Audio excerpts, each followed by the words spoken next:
আসসালামু আলাইকুম। সবাই কেমন আছেন? আশা করি সবাই অনেক অনেক ভালো আছেন। আজকে আমি তৈরি করে দেখাবো চালতার ঝুরা আচার। এভাবে চালতার ঝুরা আচার তৈরি করলে চুলা থেকে নামানোর আগেই কিন্তু শেষ হয়ে যাবে, এতটা টেস্টি হয়। আর এভাবে বানিয়ে দীর্ঘদিন পর্যন্ত কিন্তু সংরক্ষণ করতে পারবেন, বাইরে রেখে একদমই নষ্ট হবে না। এখন কথা না বাড়িয়ে দেখে নেই আমি কিভাবে চালতার এই ঝুরা আচারটা তৈরি করলাম। প্রথমে আমি 2টা চালতাকে খুব ভালো করে কেটে ধুয়ে নিছি। এখন এই চালতার টুকরোগুলোকে আমি সিদ্ধ করে নেব। এই জন্য ফ্রাই প্যানে দিয়ে দিলাম, আর দিয়ে দিলাম 1 কাপ পরিমাণ পানি। 1 চা চামচ পরিমাণ দিয়ে দিলাম হলুদ আর মরিচের গুঁড়া, 1/2 চামচ দিয়ে দিলাম লবণ। এখন সব কিছু খুব ভালো করে মিশিয়ে ঢাকনা দিয়ে ঢেকে রেখে দেব 5 মিনিটের জন্য। আর এই 5 মিনিট খুব ভালো করে আমি এই চালতাগুলোকে সেদ্ধ করে নেব। চালতাগুলো সেদ্ধ করলে কষ ভাবটাও চলে যাবে আর থেতো করতে খুব সুবিধা হবে। আর এই তো দেখতেই পাচ্ছেন 5 মিনিট পর্যন্ত চালতাগুলোকে খুব ভালো করে আমি সেদ্ধ করে নিছি। এখন এই চালতাগুলোকে আমি উঠিয়ে নিব। সবগুলো চালতা আমি এভাবে উঠিয়ে নিছি। আর এই তো দেখতেই পাচ্ছেন একদম পারফেক্টভাবে কিন্তু সেদ্ধ হয়ে গেছে। এখন এই চালতাগুলোকে আমি থেতো করে নেব। আর এই তো দেখতেই পাচ্ছেন চালতাগুলোকে আমি এইভাবে থেতো করে নিছি। আপনারা চাইলে আরও কম করেও থেতো করে নিতে পারেন। এখন আমি এই চালতার আচারগুলো তৈরি করতে চলে যাব।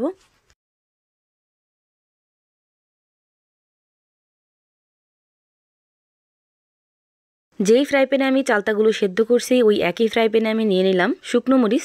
এখানে 3টা শুকনো মরিচ আমি ছিঁড়ে নিয়ে নিছি।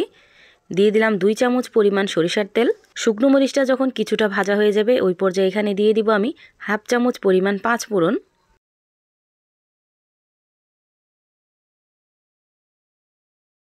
পাঁচফোড়নটাকে কিছুটা ভেজে এখানে থেতো করে রাখা চালতার টুকরোগুলো দিয়ে দিব। এখন অনবরত নেড়েচেড়ে সব কিছু একসাথে মিশিয়ে নিব।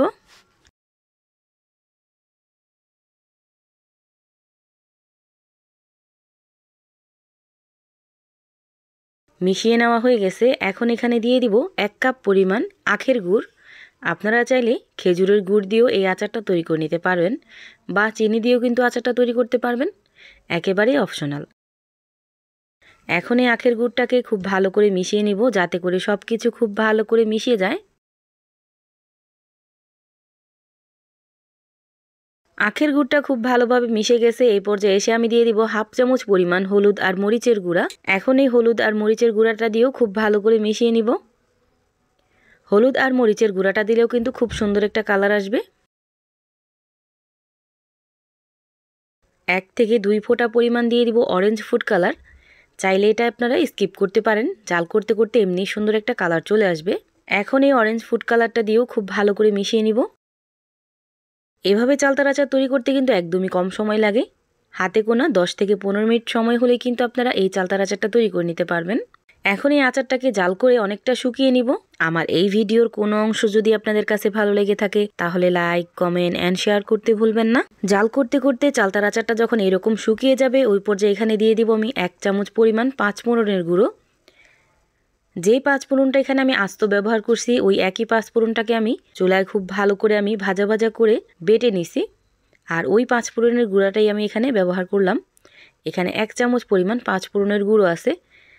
সব শেষে 5 ফোড়নের গুঁড়োটা দিলে কি হয়, খুব সুন্দর একটা ফ্লেভার আসে আর খেতেও ভালো লাগে।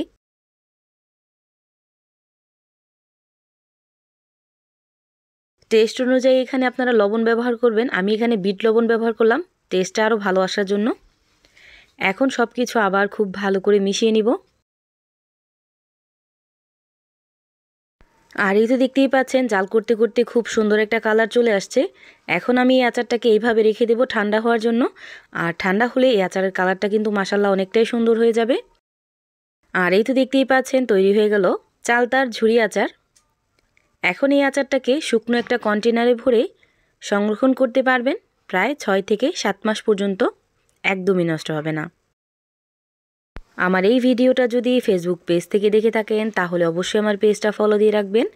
আর যদি ইউটিউব চ্যানেল থেকে দেখে থাকেন তাহলে আমার চ্যানেলটা সাবস্ক্রাইব করে পাশে থাকা বেল আইকনটা বাজিয়ে দিবেন।